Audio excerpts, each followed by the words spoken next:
Bueno. ¿Listo, Jonathan?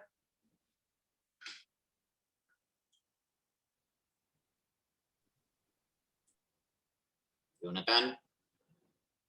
Un segundito, se hace un cambio de micrófono. ¿Me copia bien ahí? Ahí ya le escucho. ¿Cómo le fue con el Comrex al fin? No he podido con ese aparato, profe. No jodas.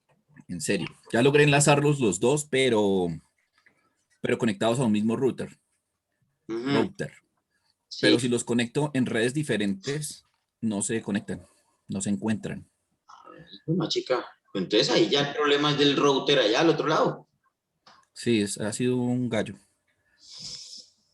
Ahí sí ya le toca que un ingeniero de sistemas le meta la mano a eso. O sea, me Sí, dicho, profe, le toca necesariamente ir allá. sí, señor. Sí, toca ver qué se hace. Sí. Ahí estoy con esa lucha. Me han Bueno. sacado canas. No, qué vaina, no. Y lo peor de todo es que tener tan buen aparato y no poderlo usar bien. Sí, señor. Genial. Tenaz. Bueno, Jonathan, lo escuchamos. Bueno, profe, tengo mi editorial y también tengo las 8 noticias. Entonces yo creo que la misma metodología que con... ¿Sí, no? Sí, exactamente. Listo, profe. Ituango nos muestra que la misma estrategia no da más. Del Espectador, el 18 de febrero de 2021. Editorial. Sí, señor. Vale. 3 veredas desocupadas por completo. Por lo menos 193 familias y 508 personas fueron desplazadas de sus hogares. El Ejército Nacional está en máxima alerta. El activismo de la zona reclama esta situación que se presenta cada año. Los nuevos paramilitares luchan con los disidentes de las FARC, todo mediado por las fuerzas del narcotráfico. Una población aterrorizada y sin saber qué hacer. Un Estado ineficaz. Ese es el diagnóstico terrible de lo que está ocurriendo en Ituango y las zonas aledañas. Arrancando esta semana, la unidad de víctimas sorprendió con prendió las alarmas. Más de un centenar de familias de las zonas rurales del Quindío, Quebrada del Medio, Las Arañas y el Alto del Limón se han desplazado desde pasado domingo a las zonas urbanas de Ituango. Llegaron ahí impulsados por las disidencias de las FARC que están en conflicto con las llamadas autodefensas gaitanistas. La pregunta obligada es por qué las autoridades no pudieron evitar esta realidad y qué medidas de fondo se toman para que en unos meses o un año no estemos de nuevo contando desplazados. Según nuestras fuentes en la zona, las disidencias están obligando a la población a desplazarse y las autodefensas gaitanistas de Colombia amenazan con prender fuego las viviendas de quienes no se desplacen. Escribió José Miguel Vivanco, director de las Américas de Human Rights Watch. Lo propio dijo Isabel Cristina Zuleta, de la organización Ríos Vivos. La situación es aterradora. Hay cientos de familias sufriendo en el pueblo y otros cientos caminando porque los paramilitares que intentan evitar los desplazamientos amenazaron a la empresa de transporte. El Estado ha hecho presencia. El ejército llegó a las veredas desocupadas y la unidad de víctimas ha sido clave para despertar la atención nacional. Sin embargo, lo frustrante es que la tragedia era predecible y peor aún, no tenemos garantías suficientes de que no se repetirá. ¿Por qué estas zonas siguen viviendo esta falta de oportunidades y violencia? Una respuesta ineludible es el narcotráfico. Hay un panorama que es desolador en esa gran parte porque el gobierno nacional, la estrategia es la de siempre. Mano firme y presencia militar. Tenemos décadas que muestran que esa aproximación es insuficiente para solucionar un problema complejo. Pero la voluntad política mayoritaria de Colombia sigue estando arraigada a la fallida guerra contra las drogas. Los propósitos, entonces, no son muy buenos. Algo que sí podría hacerse y sobre lo que hay consenso es en aumentar la presencia estatal más allá de lo militar, las inversiones en tejido social, en llevar programas del Estado, en construir oportunidades de empleo para las personas de la zona, tienen un plazo directo con la reducción de la violencia y el poder de los grupos ilegales. En la estrategia de los gobiernos colombianos ha abundado el garrote y es poca la zanahoria. ¿No será un momento de balancear las cargas? Por el momento, la clave es que todas las personas desplazadas se sientan respaldadas y protegidas por el Estado. El país entero debe concentrar su atención sobre la tragedia, denunciarla y exigir planes a corto y mediano plazo. Ante la violencia irracional que quiere ejercer su poder sobre el territorio, la respuesta es una institucionalidad presente y vehemente. Fin, profe. Bueno, Jonathan, ¿qué logró entender de esa editorial del diario El Tiempo sobre Ituango? Del espectador, profe. Perdón, del Espectador, sí, tienes razón. Bueno, que esta tragedia en esta zona de Ituango y todas las veredas y las zonas rurales que están alrededor de la población de Ituango llevan mucho tiempo repitiendo esta misma tragedia de los desplazamientos, que es una zona controlada por el narcotráfico, por las disidencias de las FARC, por las llamadas autodefensas gaitanistas, que entre unas y otras lo que hacen es pelear por ese territorio que es un corredor para el narcotráfico. De que por más que el gobierno trata de hacer presencia por medio de las Fuerzas Armadas, no se logra hacer nada y que es una tragedia que se repite todos los meses, todos los años, que es una tragedia anunciada, que es algo que se repite. Es como si estuviera ya en el calendario. Para tal época, desplazamiento de indígenas, desplazamiento de, de los campesinos y acaban con las poblaciones. En un tiempo vuelven y hacen la restitución de tierras, otra vez los vuelven a ubicar y vuelve otra vez. Y es algo que está predestinado a pasar siempre y no hay una solución de fondo para acabar con esta amenaza. Pero pues yo quisiera hacer mi punto de vista, profe, ya que usted y los compañeros saben que yo trabajo en el sector defensa.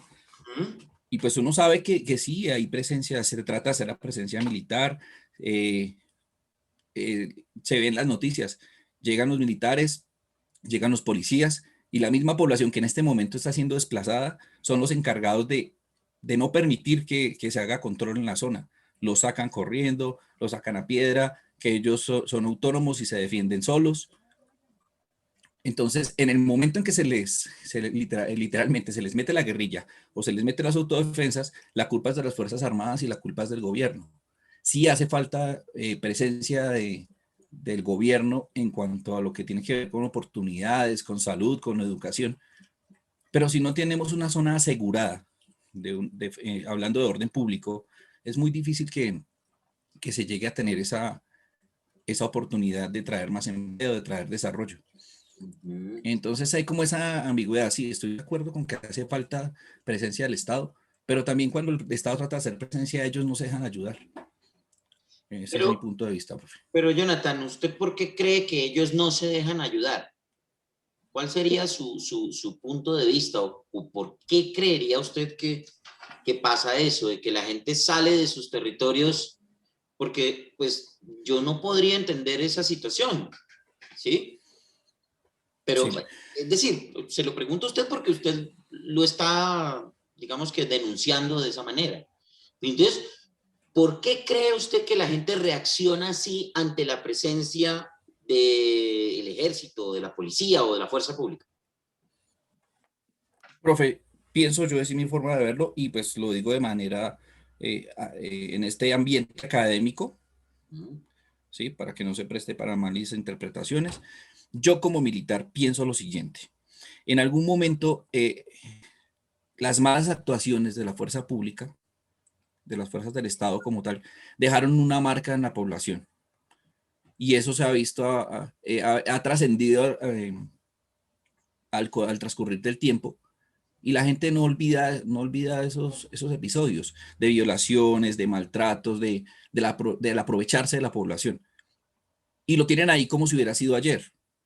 Pero estas nuevas generaciones que estamos trabajando dentro del sector defensa, no, pues, si habrá algún porcentaje de personas que siguen pensando en que tienen que llegar a las poblaciones a aprovecharse de sus habitantes, el resto estamos pensando en cuidar la soberanía y en estar pendientes de cumplir con nuestro deber constitucional.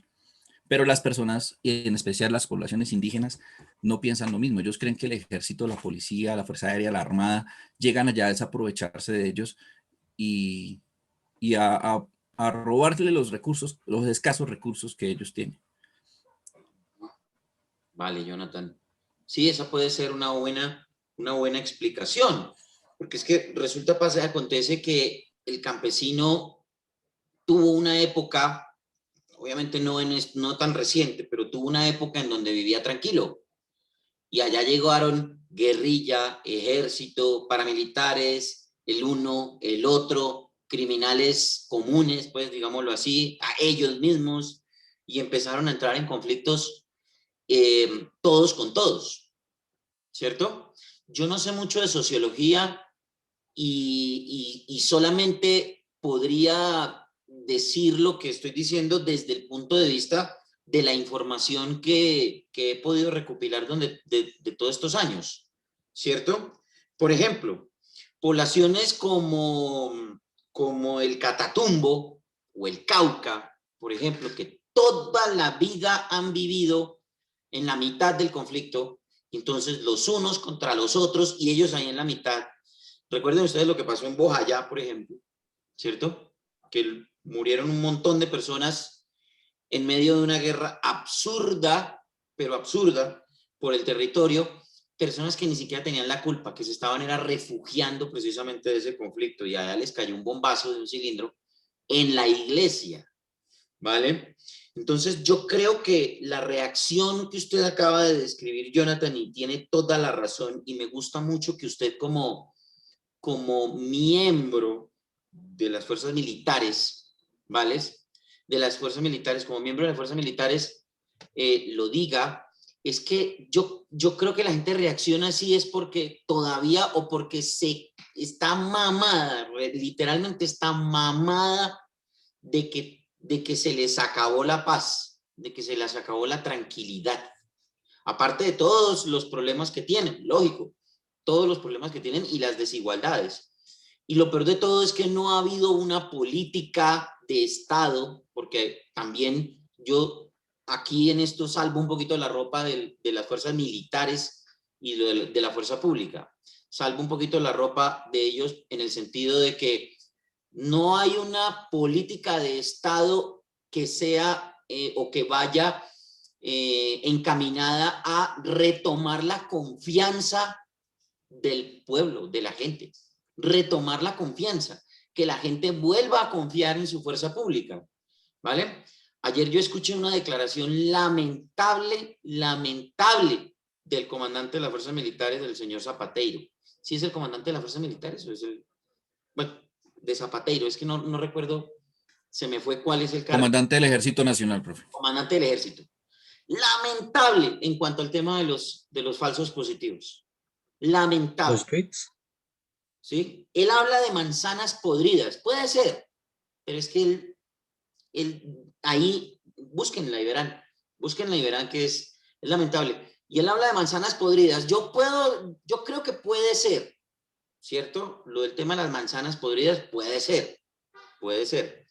Pero a mí no me convence eso todavía. Yo personalmente creo que no ha habido una política de Estado realmente de la comandancia general de las fuerzas militares, es decir, del presidente de la República como tal, de decir, hey, vamos a ir a retomar la confianza del pueblo hacia nosotros. Y eso se logra con seguridad, con presencia en educación, en una buena defensa, ¿sí? Ahora, cada cual tiene sus intereses, porque tampoco voy a disculpar yo a los que, por ejemplo, tienen sus plantaciones de coca y las defienden, porque ha pasado y las hay, ¿sí? Y si lo digo porque es que hay campesinos al servicio de mafiosos que defienden los cultivos y las plantaciones y todas esas cuestiones. Es una cuestión muy compleja, pero que podría empezar por ahí, por buscar retomar la confianza de la gente hacia su fuerza pública. Y eso es una cuestión muy complicada en este país. Se fue Simeón, que tenía la mano levantada desde hace rato, entonces le voy a dar la palabra a Fabián, que también la había levantado, y después Mayeli. Profe, pues bueno, usted dijo gran parte de lo que yo iba a decir, pero, o sea, yo creo que, aunque entiendo lo que dice el compañero, y pues no sabía que hacía parte de las fuerzas, pero igual lo que usted decía, o sea, tratar de limpiar esa imagen, o sea, no es culpa de la gente que haya cogido esa imagen, ¿sí?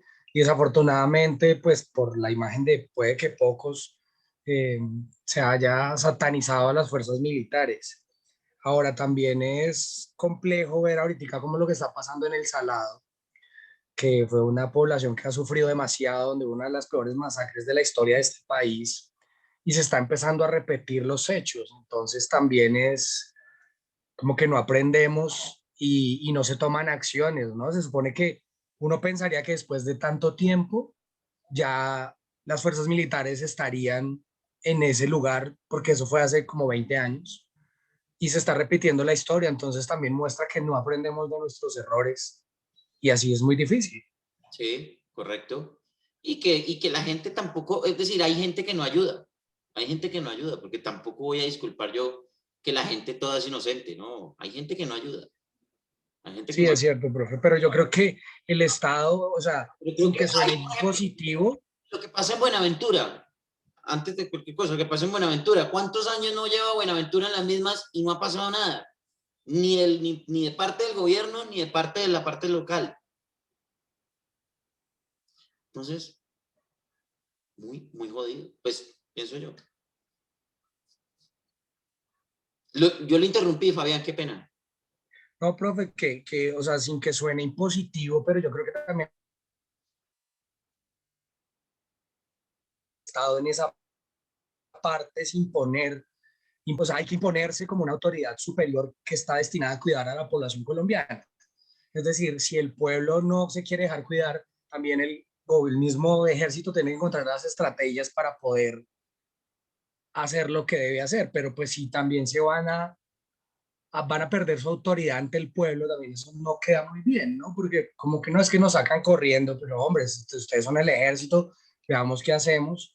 Pero pues cuando uno ve que en las poblaciones donde ha habido más violencia se sigue repitiendo y las autoridades siguen como de lejitos, pues ahí sí hay algo mal.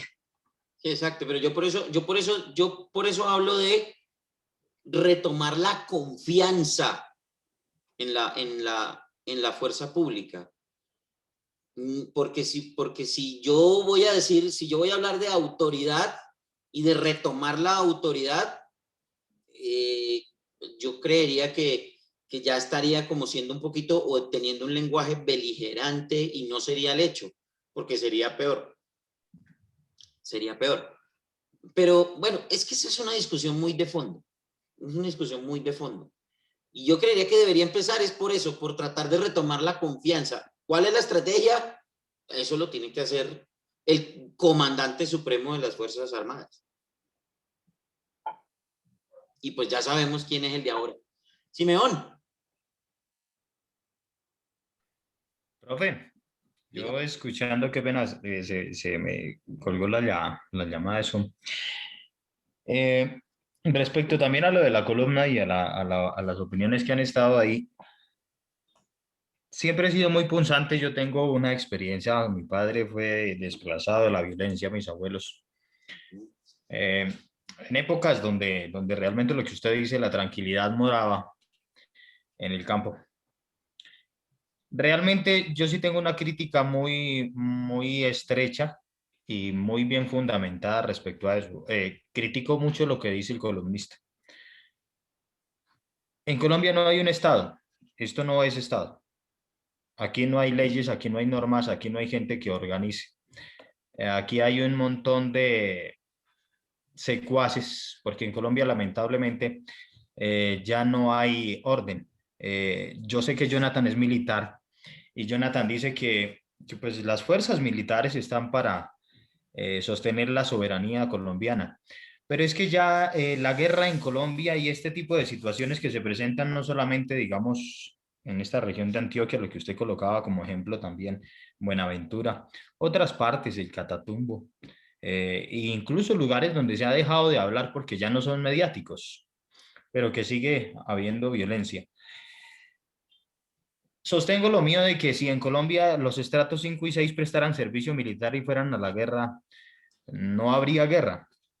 No, Porque es que hablar de guerra en Colombia desde un sofá y hacer la guerra con hijos ajenos, así suene reiterativo, es muy fácil. Además de eso, de que en Colombia hay una estrategia muy simple. Son lobos que envían, son buitres que envían lobos a cazar ovejas. Así de sencillo. Después vienen los buitres y comen las ganancias de las cacerías de estos lobos. En el mundo ni en Colombia ya hay una guerra que sea por soberanía, que sea por sostener una constitución, digámoslo así, como es Colombia. Ya sabemos de que las guerras son económicas, son políticas, son de familias que nunca se han encontrado y que lastimosamente es como suele pasar en los barrios. Uno le quitó el amor al otro y se vuelve la guerra de una familia contra otra y entonces ya más adelante es el egoísmo de una familia, de un pueblo y después el pueblo contra un departamento. Y así fue evolucionando esto. Pero el tema de soberanía ya en Colombia no existe. En Colombia no hay un estado que ahorita diga, esto es una ley que realmente se va a patentar. Estamos jodidos desde el señor de la tienda que nos intenta meter 1.000 pesitos más en la libra de mora que el campesino se jode sacándola, hasta el propio gobierno o este desgobierno, que digamos lo podemos llamar así durante muchas, muchas décadas. Es un tema de que a veces el tema de que se dice, no es que la gente no se deja ayudar, pero es como uno ve la imagen de la persona que está en el hueco profundo y él le está alcanzando la mano cuando atrás de él hay una escalera para poderlo ayudar a salir de ahí. Aquí en Colombia ya estamos bastante acostumbrados a que tenemos una sonrisa de frente y una puñalada en la espalda. Yo lo digo desde la fehaciente de que soy campesino y he vivido, he estado en la guerra, he vivido la guerra y sé que ir a disparar un fusil en un combate estando en el monte no es para nada llamativo. Ir a disparar un fusil simplemente por la orden de una persona que no tiene ni siquiera conciencia de lo que sucede no es para nada llamativo. Los comandantes de las fuerzas militares lastimosamente ni siquiera conocen el 5% de lo que es Colombia. Ir a los refugios de todo esto. Es difícil. Aquí uno elige un presidente supuestamente, si es que de verdaderamente elegimos, y ni siquiera conocen lo que alguna vez decía también una crítica que hacíamos, ni siquiera conocen la clase élite de la pobreza. Que aquí hay élite de la pobreza, hay gente demasiado pobre. Eso sí lo digo, profe. vale, Respecto a lo que dice la columna. vale, Simeón, muchas gracias. Una última opinión, Mayeli. Bueno, pues es que me cuesta un poquito el tema para no herir susceptibilidades por respeto a la profesión del compañero, pero pues realmente sí considero que el ejército es en un 50% responsable de todo lo que está sucediendo, el otro 50% le pertenece al Estado, porque pues las personas llegan a un límite y pues estas comunidades están llegando a sus límites en donde por décadas han tenido que vivir sin educación, sin salud, sin vías. El dinero que entra, porque uno no puede decir que es que no hay plata, porque si Buenaventura es el puerto por donde llega todo a nuestro país y por donde sale todo, incluso hasta la coca, cómo estas poblaciones viven de la manera en que viven. Y es la corrupción de nuestro Estado, el robo de los recursos, desde el que nombramos como edil, alcalde, gobernador, hasta llegar pues, a las grandes élites. El otro 50% pues, de los militares, pues debido a, a todo lo que ha pasado en torno a la violencia, ¿no? Digamos que el hecho, por ejemplo, recuerdo las palabras del exministro Holmes cuando decía que la niña indígena había sido merecedora de las violaciones de estos 7 militares porque ella los había provocado. Entonces es indignante porque como una niña de 7 años provoca a 7 militares, es absurdo. Cuando también los militares se ha sabido a través de los medios cómo también negocian y ayudan con el tema del tráfico.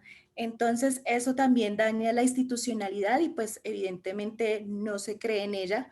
O por ejemplo lo de los falsos positivos, cuando por órdenes, por conseguir un beneficio económico, porque pues eso era lo que se decía, que por obtener un bono o por tener más días de descanso se cumplía una cuota de muertos. Entonces, pues la cuota de muertos no me importa si es campesino, si es guerrillero, pues yo la cumplo.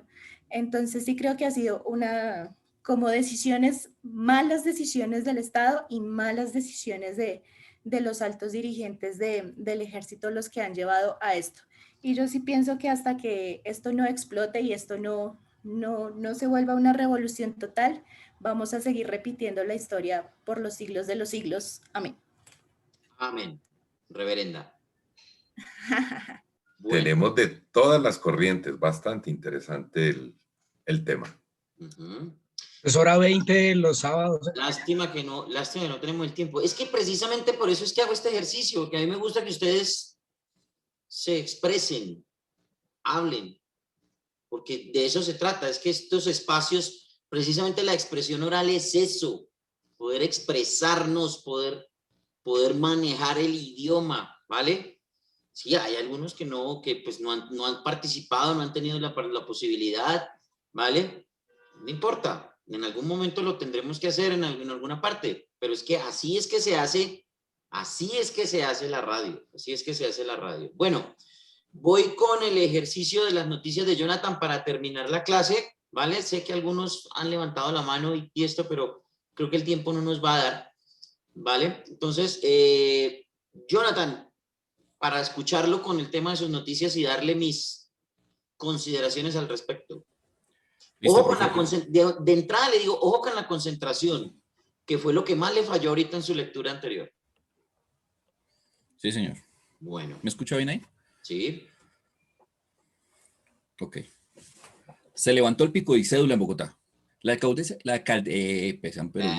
Despacio. Tiene tiempo, tenemos 7 minutos de clase, no se preocupe. Listo, profe. Se levantó el pico y cédula en Bogotá. La alcaldesa Claudia López anunció una serie de medidas para enfrentar el COVID-19 mientras avanza el plan de vacunación en la capital. Además del pico y cédula, se ampliarán los horarios de algunos establecimientos y se asegurarán los protocolos de protección en centros comerciales. Superando el segundo pico de la pandemia y tras iniciar el proceso de vacunación con 12.582 trabajadores de la salud inmunizados, la alcaldía de Bogotá estableció una serie de nuevas medidas en la capital.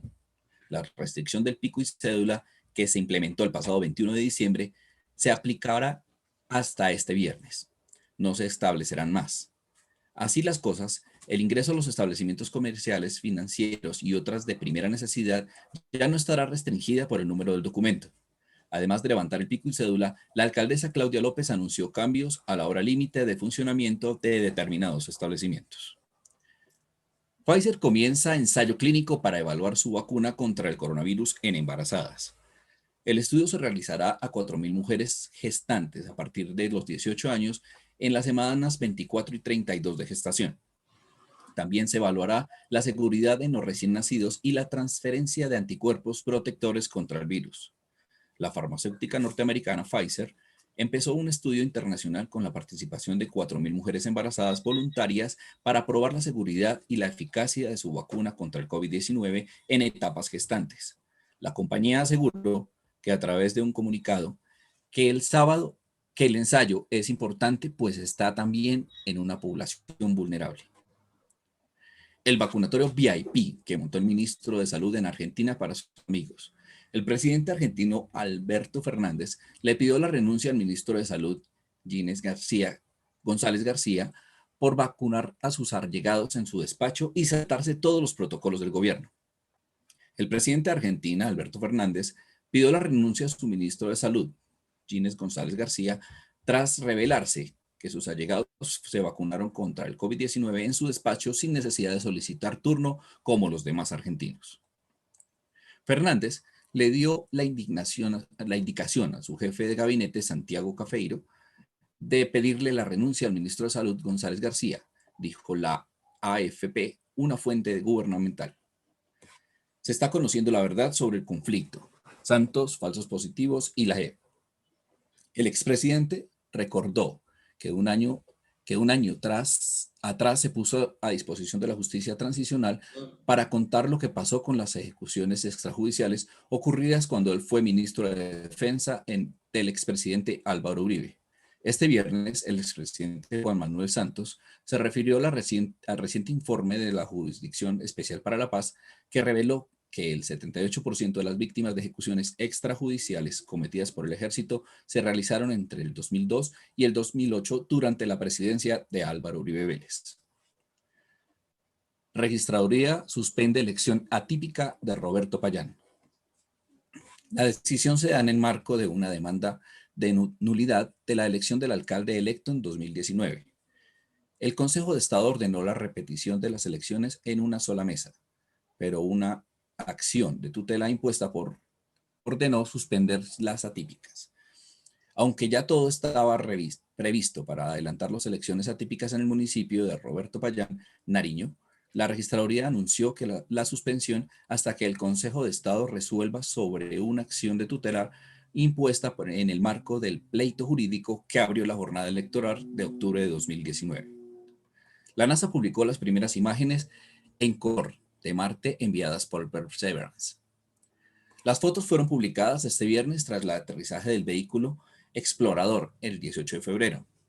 El rover buscará signos de vida microbiana antigua y recolectará muestras de roca y regolito para su regreso futuro a la Tierra. El equipo del rover Perseverance publicó este viernes las primeras imágenes a color de Marte tomadas desde su punto de llegada al cráter Geseno. En una panorámica se aprecia un paisaje llano, dominado por una superficie arenosa que emergen algunas rocas y piedras de menor tamaño. Al fondo se aprecia una elevación en el terreno. James Rodríguez entre los 10 atletas con más seguidores en Instagram del mundo. Estos son los 10 deportistas con más seguidores en las redes, lo que genera que James Rodríguez son pocos. El colombiano es el 10º deportista con más seguidores en Instagram en el planeta, con un total de 46.5 millones de personas. El deportista con más seguidores es Cristiano Ronaldo con 263 millones, seguido de Lionel Messi con 185 y Neymar con 146 millones. En el cuarto lugar apareció el índico Virat Kohli, una leyenda activa del cricket, lo siguen 97.8 millones de personas en Instagram. Luego sigue LeBron James con 79.6 millones, David Beckerman con 65.4, Ronaldinho con 53.7, Kylian Mbappé con 47.3, Zlatan Ibrahimovic 46.6 y James Rodríguez con 46.5, quien cierra el top 10. Completamos el 100% de la jornada de vacunación, Claudia López. La alcaldesa de Bogotá anunció que este viernes se aplicarán las 12.582 dosis recibidas por el distrito. El avance de la inmunización es del 94% y se espera que durante las próximas horas se aplique el 6% restante en los hospitales de Kennedy, Medellín y Cancerológico. Este viernes la alcaldesa de Bogotá, Claudia López, celebró que el distrito completó el 100% de la primera jornada de vacunación. Con corte a las 6:30 p.m., 11.821 dosis ya fueron aplicadas, lo que traduce que en 6 o 9 hospitales donde se realiza la inmunización ya se vacunaron con la primera dosis a la totalidad del personal médico. Se espera que las 761 vacunas restantes terminen de inyectarse en las próximas horas. Listo, profe. Bueno, Jonathan, trabajar en la concentración, ¿vale? La redacción de las noticias creo que está muy bien, hay que revisar si de pronto hay noticias que no están con la redacción para radio, ¿vale? Revisar eso. Y qué forma tan gustosa para mí de escuchar cómo se clavan el cuchillo ustedes con los nombres en idioma extranjero. A mí me encanta oírlos, me encanta oírlos sufrir con eso. Hay que buscar las pronunciaciones de los nombres en idioma extranjero. ¿De acuerdo? Pilas con Sí, eso. señor. Pilas con eso, porque yo disfruto con eso. A mí me fascina, me encanta, pero no quiero disfrutar con eso. Me parece muy cruel. Y sobre todo, lo más chistoso es que es ustedes contra ustedes. Entonces, Sí, señor. Entonces, prevengan. ¿Cómo? Ahí en Google, traductor, ahí está, ¿vale? Entonces, Sí, señor. pilas con eso y pilas con la concentración, Jonathan, porque usted se tropieza varias veces. Usted lee bien, tiene buen tono, pero usted se tropieza varias veces con el texto. Y es falta de concentración. Incluso en algunas partes se quedó sin aire. Entonces, respiración también. ¿Vale? Bueno, profe, señor. Bueno. Sí, señor. Ya son las 10. Me voy a tomar 2 minuticos. ¿Qué les toca ahorita? ¿Televisión? Sí. Sí, señor. Entonces, me voy a tomar Sí, profe. minuticos. Juan Carlos seguramente me va a perdonar, no se preocupen. Próxima semana, cada uno de ustedes debe preparar un boletín informativo. Maestro, un minuto.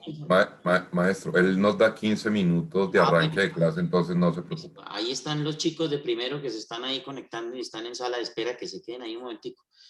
Entonces, para la próxima semana, boletín informativo, ¿vale? Noticias, lectura de noticias. Debe contener lo siguiente, no vamos a hacerlo por tiempo, lo vamos a hacer por formato, ¿vale? La presentación, una presentación. Hola, ¿qué tal? Muy buenos días, bienvenidos al boletín informativo de CST Radio. Soy Arturo Vargas Mendoza y estos son los titulares de las noticias más importantes del día. Ronda de titulares, 3 o 4. No acepto ni 2 ni 5. 3 o 4 de las noticias más importantes de su boletín. ¿Vale? Quiero ser claro en esto. 3 o 4. Si hacen 5, perdieron, 0, y no hacen el ejercicio. Si hacen 2, 0, y ahí paro el ejercicio. Entonces, 3 o 4. Y les va la madre si no atienden esta instrucción. Hagan de cuenta que yo soy el director de la emisora. Hagan de cuenta que yo soy el director de la emisora y les estoy indicando cómo va a ser el boletín. Cómo es que yo quiero que hagan el boletín. ¿Vale? Entonces, 3 o 4 titulares de las noticias más importantes, ¿vale? Saquen el titular de las 3 o 4 noticias. 2 noticias nacionales, 2 noticias internacionales, una deportiva y una de cultura, entretenimiento o farsándula, ¿vale? Maestro, me perdí. Cuando hacemos ronda de titulares es ¿Titulares? 3 o 4. 3 o 4. Sí. Y después nos vamos con las 2 noticias nacionales, 2 internacionales. Exacto, con el desarrollo de las noticias. No titular y noticia, no. Desarrollo, ¿vale? Desarrollo de las noticias. La ministra de Educación, la alcaldesa dijo tal cosa. Acuérdense cómo es la redacción para noticias, de noticias para radio. Empiezan siempre por el quién. 2 internacionales, una de deportes y una de cultura, farándula. Cultura, entretenimiento y farsándula, exactamente. ¿Vale? Los 2, una a una, ¿sí? Sí, correcto. Es decir, 6 noticias. No tienen que hacer más. ¿Vale? Profe, tengo una pregunta. Señor. Esta ronda de titulares, lógicamente, tiene que ver con las 2 noticias nacionales, las 2 noticias internacionales. 3 o 4 de todas las 6 que tienen ahí. Ok. ¿Vale? Entonces, ustedes... Yo tengo una pregunta. Digamos, las noticias tienen que ser de cuándo más o menos. ¿De cualquier día de la semana o...? No me interesa. O tienen No me que ser importa.